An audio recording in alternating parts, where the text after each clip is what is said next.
की अकल ठिकाने लग गई। बीरबल से पूछा गया, इस हिंदुस्तान में कौवे की तादाद बताओ, दिल्ली में कितने कौवे हैं बताओ।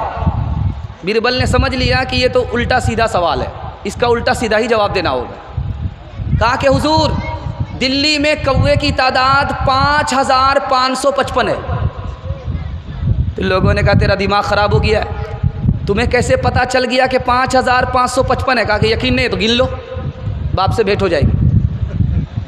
तीसरी मिसाल आपके सामने आ रही है। 20 साल के बाद एक गैर मुस्लिम मुसलमान हुआ।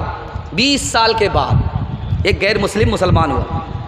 अब वो उठता था राम राम, बैठता था राम राम, उठता था राम राम, बैठता था राम राम। लोगों ने कहा कैसा मुसलमान है, उठते बैठते राम राम ही कर रहा है।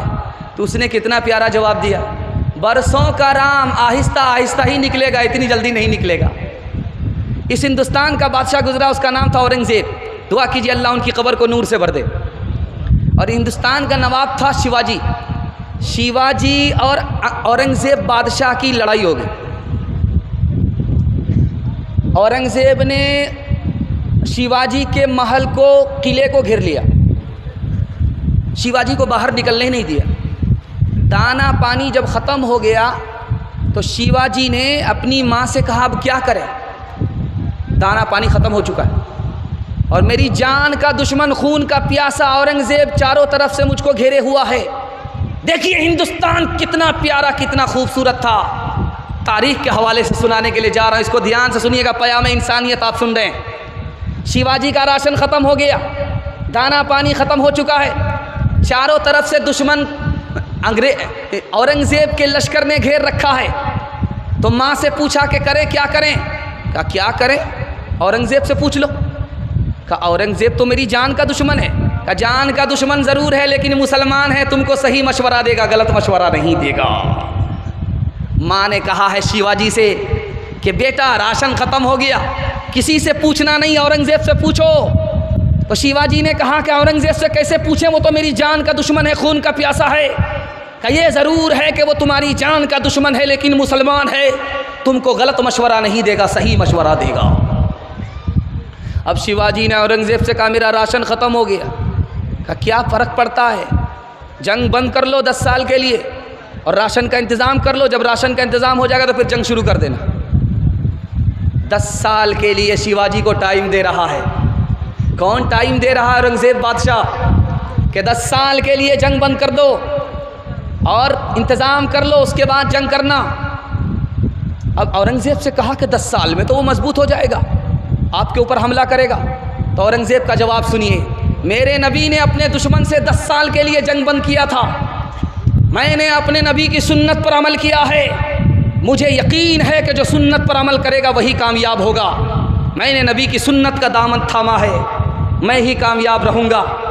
जब दोबारा जंग शुरू हुई, शिवाजी गिरफ्तार हो गए, दिल्ली लाया गया, फिर भी औरंगज़ेब बादशाह ने कहा कि इनको कत्ल मत करना, ये कौम का सरदार है। हमारे नबी ने कहा कि कौम के सरदार की इज्जत करो, उसको जलील मत करो।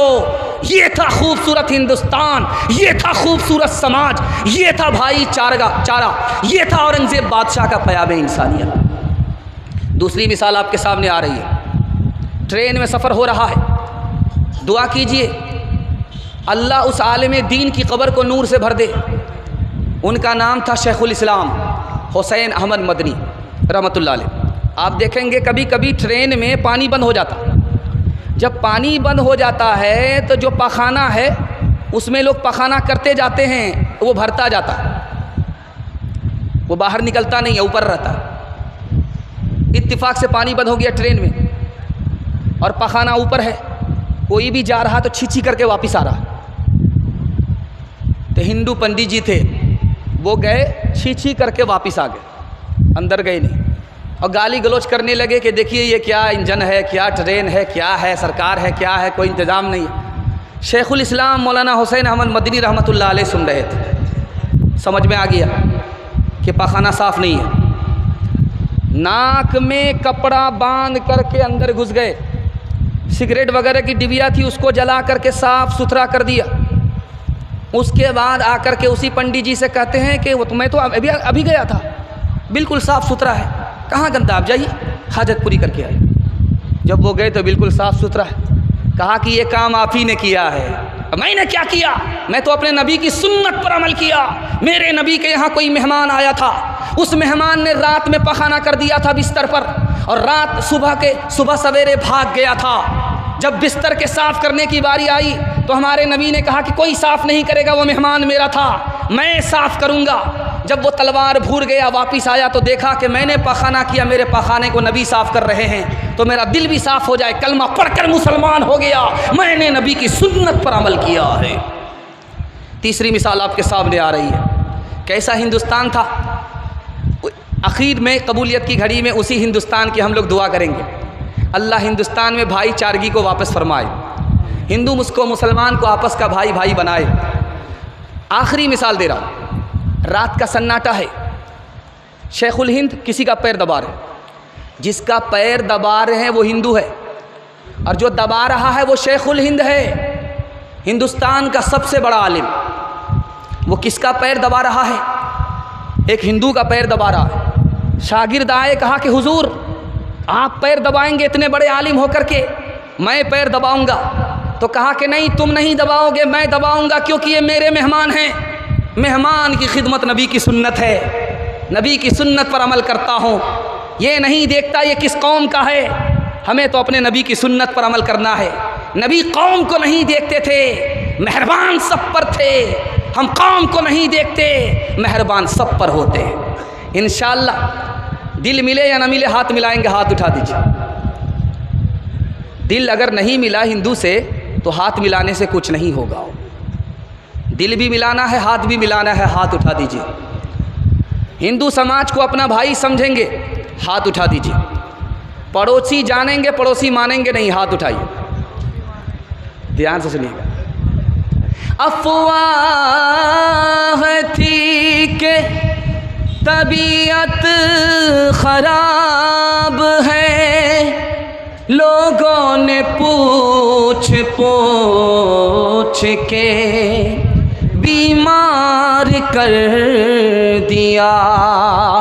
2 गज ज़मीं ही सही मगर मेरी मिल्कियत तो है। ऐ मौत तूने मुझको ज़मींदार कर दिया। मैं जब मर जाऊं तो मेरी अलग पहचान लिख देना, बिना पहचान का शहरी हूँ ये उन्वान लिख देना। मैं गलती से मुसलमान हूँ, इसी मिट्टी का पुतला हूँ। यहाँ अजदाद मिट्टी में मिले ये शान लिख देना।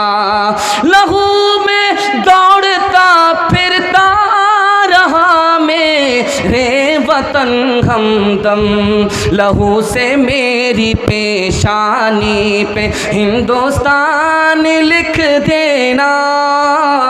लहू से मेरी पेशानी पे हिंदुस्तान लिख देना।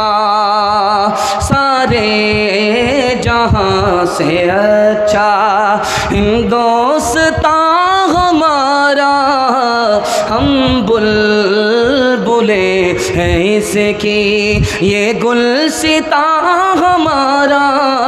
सारे जहां से अच्छा मजहब नहीं सिखाता, आपस में बैर रखना। हिंदी है हम, वतन है हिंदुस्तान हमारा। सारे जहां से अच्छा। पैगाम निकल गया, आखिरी पैगाम रह गया, 3 मिनट का है। इजाज़त देंगे तो सुनाऊंगा, इजाज़त है? दोनों हाथ उठा दीजिए इंशाअल्लाह। ध्यान से सुनिएगा। आज एक तूफ़ान खड़ा है, हर आदमी को मकान बनाने की फ़िक्र है। ज़िंदगी छोटी है, लेकिन वो प्लान क्या बनाता है? 50 साल का मकान होना चाहिए, 70 साल का मकान होना चाहिए। प्लान